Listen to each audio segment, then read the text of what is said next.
Mr. Messy by Roger Hargreaves.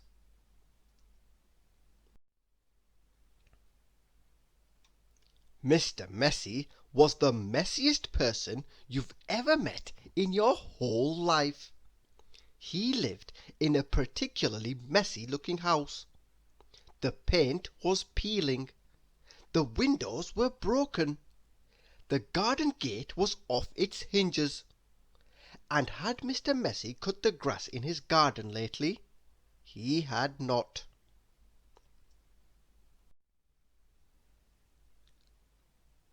One morning Mr. Messy woke up in his messy bed, yawned, scratched, got up, brushed his teeth, leaving the top of the toothpaste, had his breakfast, spilling cornflakes all over the floor, and then set out for a walk, tripping over a broom he'd left lying in the garden 2 weeks before.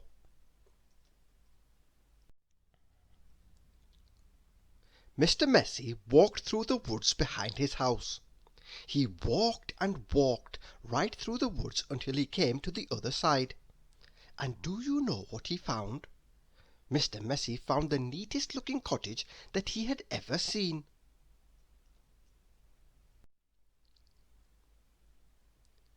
There was a man in the garden clipping the hedge. He looked up as Mr. Messy approached. "Good morning. I'm Mr. Messy," said Mr. Messy. "I can see that," replied the man, looking him up and down. "I'm Mr. Tidy."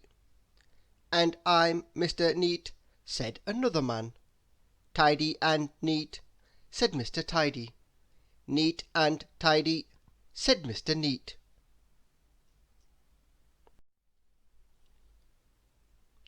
"We're in business together," explained Mr. Tidy. "The people who own this house have asked us to do some work for them." "What sort of work?" asked Mr. Messy. "Oh, we make things nice and neat," said Mr. Neat. "Perhaps we could come along and do some work for you," said Mr. Tidy, looking at Mr. Messy. "But I don't want things neat and tidy," said Mr. Messy.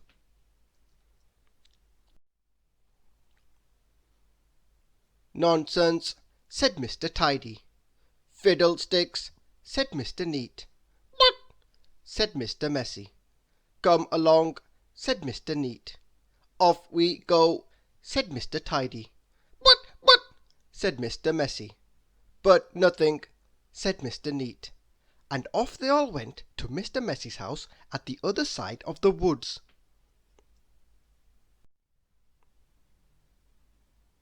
"Good heavens!" said Mr. Neat when he saw where Mr. Messy lived. "Good gracious me!" added Mr. Tidy. "This is the messiest house I have ever seen in all my born days," they both said at the same time.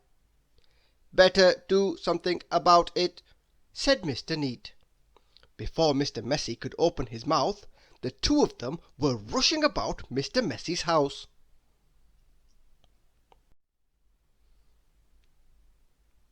Mr. Neat hoed and mowed and pruned and snipped and clipped and dug, and made the garden look neater than it had ever looked before.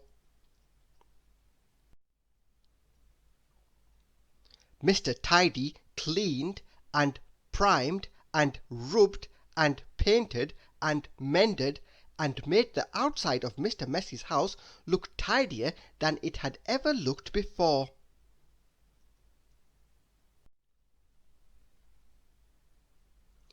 Then they both went inside the house. "Good heavens!" said Mr. Neat. "Good gracious!" said Mr. Tidy. And they set about cleaning the house from top to bottom. They brushed and swept and polished and scrubbed and made the inside of the house look neater and tidier than it had ever looked before.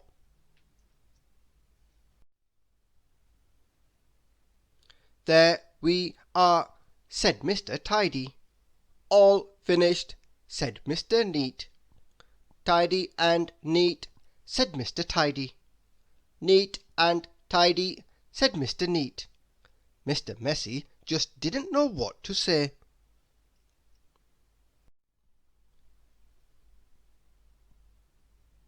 Then they both looked at Mr. Messy. Are you thinking what I'm thinking? Mr. Neat said to Mr. Tidy. Precisely, said Mr. Tidy. What we're both thinking, they said together to Mr. Messy, is that you look much too messy to live in a neat and tidy house like this. Whoop! Said Mr. Messy.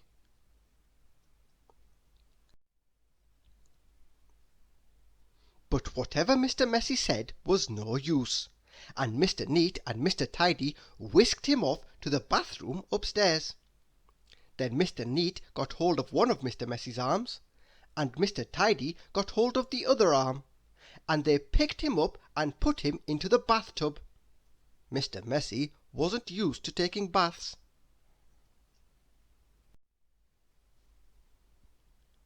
Mr. Neat and Mr. Tidy washed and brushed and cleaned and scrubbed and combed Mr. Messy until he didn't look like Mr. Messy at all. In fact, he looked the opposite of messy. He looked at himself in the mirror.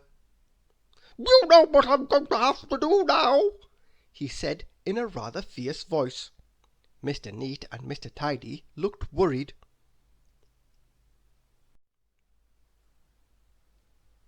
"What are you going to have to do?"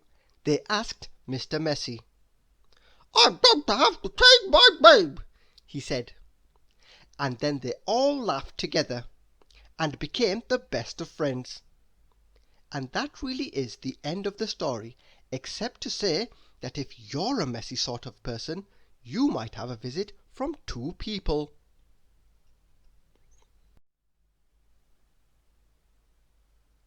And you know what they are called, don't you? Thank you for listening.